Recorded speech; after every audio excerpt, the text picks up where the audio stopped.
AG ನ್ಯೂಸ್ಗೆ ಸ್ವಾಗತ. ವಿದ್ಯಾರ್ಥಿಗಳ ಭವಿಷ್ಯ ರೂಪಿಸುವ ಜ್ಞಾನ ದೇಗುಲವೆಂದು ಕರೆಯುವ ಶಾಲೆಯನ್ನ ಮದ್ಯವ್ಯಸನಿಗಳು ಮದ್ಯ ಸೇವನೆಯ ತಾಣವನ್ನಾಗಿ ಮಾಡಿಕೊಂಡಿದ್ದು ಶಾಲಾ ಪಾವಿತ್ರ್ಯತೆ ಮತ್ತು ಘನತೆಗೆ ಧಕ್ಕೆ ತರುವಂತಹ ಕೆಲಸ ತಾಲೂಕಿನ ನಿಂಗಲಬಂಡಿ ಗ್ರಾಮದಲ್ಲಿ ನಡೀತಾ ಇದೆ ಎಂದು ಎಸ್ಡಿಎಂಸಿ ಅಧ್ಯಕ್ಷ ಮಳಿಯಪ್ಪ ಕಂಬಾರ್ ಹೇಳಿದ್ದಾರೆ. ಗ್ರಾಮದ ಸರ್ಕಾರಿ ಹಿರಿಯ ಪ್ರಾಥಮಿಕ ಶಾಲಾ ಕೊಠಡಿಯಲ್ಲಿ ಕಂಡುಬಂದ ದೃಶ್ಯವಿದು. ಲಿಂಗನಬಂಡಿ ಗ್ರಾಮದಲ್ಲಿ ಅಕ್ರಮ ಮದ್ಯ ಮಾರಾಟ ಮಿತಿ ಮೀರಿದ್ದು ರಾತ್ರಿ ವೇಳೆ ಕದ್ದು ಮುಚ್ಚಿ ಕುಡಿಯಲು ಮದ್ಯವ್ಯಸನಿಗಳು ಈ ಶಾಲೆಯ ಆವರಣವನ್ನ ಆಶ್ರಯಿಸಿದ್ದಾರೆ. ಶಾಲೆಗೆ ಬರುವ ಮಕ್ಕಳು ಮದ್ಯದ ಬಾಟಲ್ಗಳನ್ನು ಕಂಡು ತೆರವುಗೊಳಿಸುವಂತಹ ಸ್ಥಿತಿ ನಿರ್ಮಾಣವಾಗಿದ್ದು ಭವಿಷ್ಯದಲ್ಲಿ ಮಕ್ಕಳ ಮೇಲೆ ದುಷ್ಪರಿಣಾಮ ಬೀರುವಲ್ಲಿ ಎರಡು ಮಾತಿಲ್ಲ ಅಂತ ಗ್ರಾಮದ ಪ್ರಜ್ಞಾವಂತ ನಾಗರಿಕರು ಹಾಗೂ ಪಾಲಕರು ಆತಂಕ ವ್ಯಕ್ತಪಡಿಸಿದ್ದಾರೆ. ಮಕ್ಕಳ ದೂರಿನ ಮೇರೆಗೆ ಮಂಗಳವಾರ ಶಾಲೆಗೆ ಭೇಟಿ ಕೊಟ್ಟ ಗ್ರಾಮದ ಮುಖಂಡರು ಶಾಲಾ ಆವರಣ ಹಾಗೂ ಕೊಠಡಿಯಲ್ಲಿ ಅವ್ಯವಸ್ಥೆ ಕಂಡು ಮದ್ಯ ವ್ಯಸನಿಗಳ ವಿರುದ್ಧ ಆಕ್ರೋಶವನ್ನು ವ್ಯಕ್ತಪಡಿಸಿದ್ದಾರೆ. ಶಾಲೆಯ ಸುತ್ತಲೂ ತಡೆಗೋಡೆ ಇಲ್ಲದಿರುವುದರಿಂದ ವ್ಯಸನಿಗಳು ಸುಲಭವಾಗಿ ಶಾಲೆಯ ಪರಿಸರ ಹಾಳುಗೆಡುವಲು ಕಾರಣವಾಗಿದೆ ಅಂತ ತಡೆಗೋಡೆ ನಿರ್ಮಾಣಕ್ಕೆ ಮುಂದಾಗದ ಸಂಬಂಧಿಸಿದ ಇಲಾಖೆ ಅಧಿಕಾರಿಗಳ ವಿರುದ್ಧ ಅಸಮಾಧಾನ ವ್ಯಕ್ತಪಡಿಸಿದ್ದಾರೆ. ಗ್ರಾಮದಲ್ಲಿ ಎಲ್ಲಂದರಲ್ಲಿ ಅಕ್ರಮ ಮದ್ಯ ಮಾರಾಟ ಜೋರಾಗಿದ್ದು ನಿರ್ಭಯವಾಗಿ ಮದ್ಯ ಮಾರಾಟ ಮಾಡಲಾಗ್ತಾ ಇದೆ. ಇದರಿಂದ ಕೂಲಿ ಕಾರ್ಮಿಕರು ಯುವಕರು ಮದ್ಯಕ್ಕೆ ದಾಸರಾಗಿ ಜೀವನ ಹಾಳು ಮಾಡಿಕೊಳ್ತಿದ್ದಾರೆ. ಜೊತೆಗೆ ಊರಿನ ಶಾಲೆ ಮತ್ತು ಸುತ್ತಮುತ್ತಲಿನ ಪಾವಿತ್ರ್ಯತೆಗೆ ಧಕ್ಕೆ ತರುತ್ತಿದ್ದಾರೆ. ಸಂಬಂಧಿಸಿದ ಅಬಕಾರಿ ಇಲಾಖೆ ಅಧಿಕಾರಿಗಳು ಹಾಗೂ ಪೊಲೀಸ್ ಇಲಾಖೆ ಅಧಿಕಾರಿಗಳು ಕೂಡಲೇ ಗ್ರಾಮದಲ್ಲಿ ಮದ್ಯ ಮಾರಾಟ ಮಾಡುವವರ ವಿರುದ್ಧ ಕಠಿಣ ಕ್ರಮ ಕೈಗೊಂಡು ಸಂಪೂರ್ಣ ಮದ್ಯ ಮಾರಾಟ ಮಾಡುವ ಅಂಗಡಿಯನ್ನ ಮುಚ್ಚಿಸಬೇಕು ಅಂತ ಗ್ರಾಮದ ಹಿರಿಯರು ಹಾಗೂ ಎಸ್ಡಿಎಂಸಿ ಸದಸ್ಯರು ಅಧ್ಯಕ್ಷರು ದೂರು ಕೊಟ್ಟಿದ್ರು.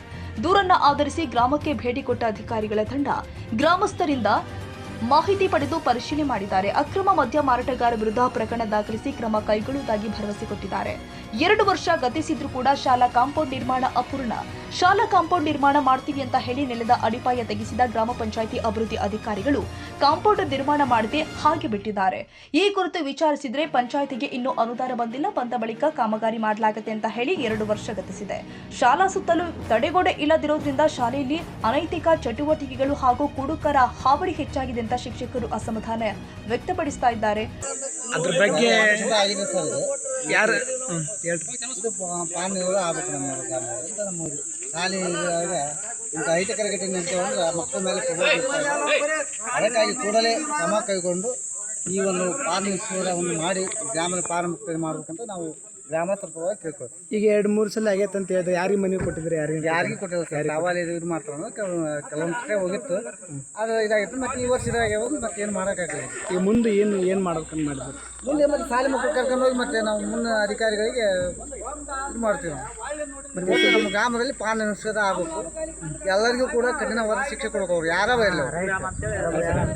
ಈಗ ಬಸವರಾಜ ರಾಯರೆಡ್ಡಿ ಆರ್ಥಿಕ ಸಲಹೆಗಾರ ಗ್ರಾಮದಲ್ಲೇ ಈ ಥರ ಆಯ್ತಂದ್ರೆ ಅವ್ರ ತಾಲೂಕಲ್ಲೇ ಅವ್ರು ಸ್ವಲ್ಪ ಗಮನಕ್ಕೆ ತೊಗೊಂಬರ್ಬೇಕು. ಅವ್ರಿಗೂ ಕೂಡ ಹೇಳ್ತೀವಿ ಸರ್, ಬಂದಾಗ ಅವ್ರಿಗೂ ಕೂಡ ನಾವು ಮನವಿಯನ್ನು ಮಾಡ್ತೀವಿ.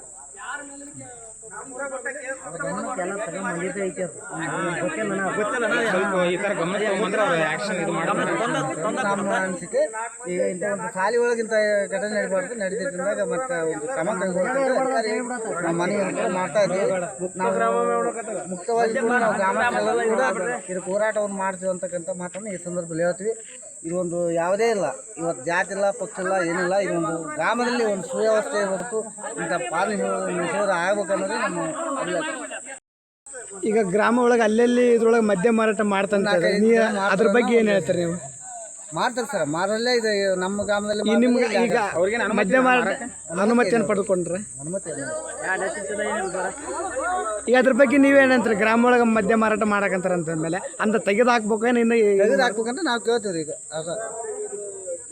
ಸಂಬಂಧಪಟ್ಟ ಇಲಾಖೆ ಅಧಿಕಾರಿಗಳಿಗೆ ನಾವು ಮೌಖಿಕವಾಗಿ ನಾವು ಹೆಸರೇ ನಾವು ಮನವಿಯನ್ನು ಕೂಡ ಶಾಲೆಯಲ್ಲಿ ಈ ಥರ ಡ್ರಿಂಕ್ಸ್ ಮಾಡೋದಕ್ಕೆ ಈಗ ಪೊಲೀಸ್ ಇಲಾಖೆ ಗಮನಕ್ಕೆ ತಂದಿರಿ, ವಿಡಿಯೋ ಗಮನಕ್ಕೆ ಪಿಡಿಯೋಗೂ ಕೊಟ್ಟಿರಿ. ಆಮೇಲೆ ಪೊಲೀಸ್ ಅಧಿಕಾರಿಗಳಿಗೆ CPI ಕೂಡ ಪ್ರಭುಗೌಡರು ಮಾತಾಡಿದ್ರು.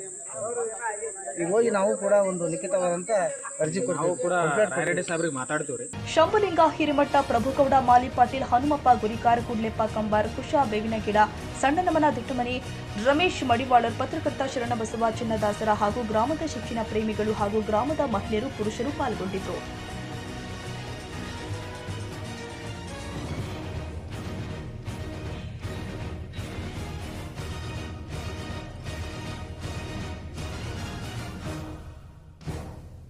ಕನ್ನಡಿಗರ ಮೆಚ್ಚಿನ ನಿಮ್ಮ ಎಜೆ 24/7 ನ್ಯೂಸ್ ಕನ್ನಡ ವಾಹಿನಿ ಇದೀಗ ಟಿವಿಯಲ್ಲಿ ಲಭ್ಯ.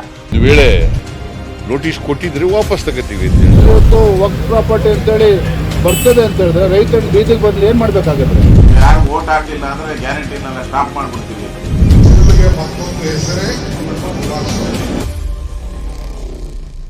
ಕರ್ನಾಟಕ ಮತ್ತು ದೇಶ ವಿದೇಶ 360 ಡಿಗ್ರಿ ಸುದ್ದಿ ಹಾಗೂ ಉತ್ತರ ಕರ್ನಾಟಕ, ಬೆಳಗಾವಿ, ಬಾಗಲಕೋಟೆ, ಧಾರವಾಡ, ಹಾವೇರಿ, ಗದಗ, ಬಿಜಾಪುರ ಜಿಲ್ಲೆಯ ಕ್ಷಣ ಕ್ಷಣದ ವಿವರವನ್ನ ಪಡೆಯುವುದಕ್ಕೆ AJ 24/7 ನ್ಯೂಸ್ ಕನ್ನಡ ವಾಹಿನಿಯನ್ನ ಲೈಕ್ ಮಾಡಿ, ವಿಡಿಯೋಗಳನ್ನ ಶೇರ್ ಮಾಡಿ, ಕಮೆಂಟ್ ಮಾಡುವ ಮೂಲಕ ನಮ್ಮ ವಾಹಿನಿಗೆ ಸಹಕಾರ ನೀಡಿ ಮತ್ತು ಚಾನೆಲ್ ಅನ್ನ ಸಬ್ಸ್ಕ್ರೈಬ್ ಮಾಡಿ.